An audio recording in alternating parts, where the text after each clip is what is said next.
Tidak bisa disangkal saat ini sudah terjadi krisis pangan di berbagai wilayah dunia. Kali ini, masalah kekurangan pangan ini menjadi masalah serius karena dunia dipukul dari dua arah. Pertama dipukul oleh climate change, yang kedua dipukul oleh Rusia. Rusia menggunakan pangan sebagai senjata. Selain perang militer yang terjadi saat ini, juga terjadi perang ekonomi di mana Rusia diberikan sanksi ekonomi serta diembargo. Kemudian perang keuangan dengan cara bayar rubel berbasis emas. Dan sekarang Rusia menggunakan pangan sebagai senjata perang. Memang beda perang melawan negara berdaulat dibanding dengan berperang melawan negara yang belum berdaulat di mana pemimpinnya pada belum memahami geopolitik dunia plus belum menjalankan peran geostrategi negaranya secara mumpuni. Rusia menggunakan food sebagai senjata perang atau lebih dikenal dengan food warfare. Sebuah fakta yang dihadapi saat ini di belahan bumi manapun, harga pangan meningkat naik tajam dalam beberapa bulan ini. Di beberapa negara, kekurangan pangan ini merupakan life threatening atau ancaman nyawa karena memang sudah sangat kekurangan, di mana diperkirakan di dalam beberapa bulan ke depan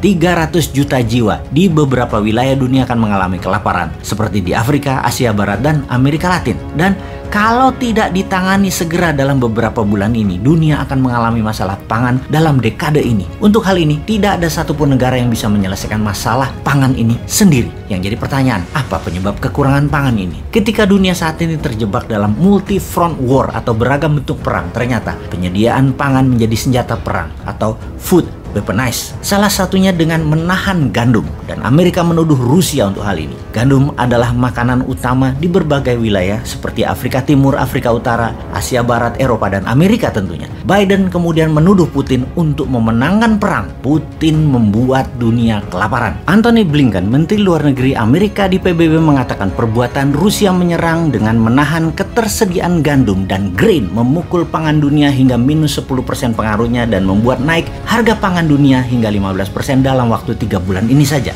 Juga akan membuat 300 juta manusia kekurangan pangan di dunia akibat langsung sebagai sandera perang Rusia di Ukraina ini. Setidaknya saat ini 40 juta warga Ukraina sudah kelaparan. Jadi bagaimana sih cara militer Rusia memainkan food supply dunia ini? Salah satunya adalah menahan persediaan pangan di pelabuhan Rusia dan Ukraina. Tinggal Odessa, kota pelabuhan yang belum ditaklukkan. Mariupol sudah berhenti operasi pelabuhannya. Kemudian membom seluruh jalan darat yang terkoneksi dari dan ke Ukraina. Rusia menarget 40 juta warga Ukraina kelaparan, di mana negara tetangga plus NATO terpaksa menyediakan pangan yang saat ini tidak ada stoknya. Ada lebih 28 juta ton gandum dan grain tertahan di pelabuhan Odessa dan Mariupol. Kemudian pabrik serta ladang gandum dan ladang grain terus dibombardir Rusia. Kita semua tahu 28 juta ton ini bisa untuk memberi makan 200 juta manusia dalam setahun di seluruh dunia. Sementara gandum Rusia merupakan penyedia kebutuhan 30% dunia, dan ini juga ditahan tidak dikirimkan ke seluruh dunia. Total penahanan gandum oleh Rusia dan grain oleh Rusia atau produksi Ukraina dan Rusia bisa membuat 400 juta manusia di dunia ini kelaparan.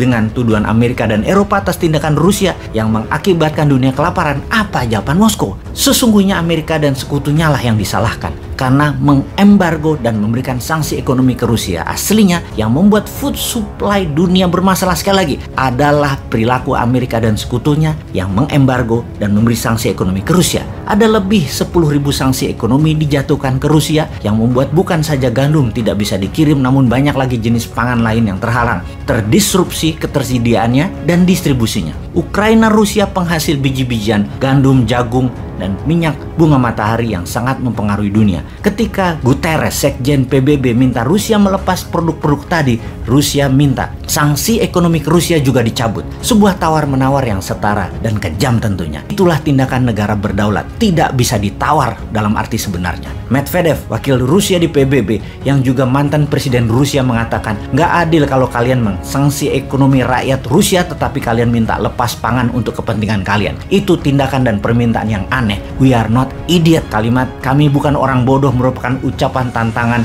kepada sekutu dan kepada NATO. Semua ini membuat jutaan manusia beresiko maut. Seharusnya food bukanlah senjata untuk membunuh manusia dan bukanlah senjata untuk jadi alat tawar dalam perang. Namun itulah yang terjadi saat ini. Disinilah pemimpin kelas dunia harusnya hadir. menyelamatkan pangan dunia. Karena mungkin kalau pemimpin memahami arti geopolitik dalam perang pangan ini dan kekurangan pangan ini, Indonesia sebagai negara bermatahari 100% dalam setahunnya di wilayahnya, dan juga wilayahnya mengandung air tawar lebih dari 90%, pupuk organik dari tumpahan Gunung Merapi, bisa menjadikan Indonesia kekuatan pangan dunia sebagai the biggest food country. Hal ini, sahabat semua, semoga pada paham.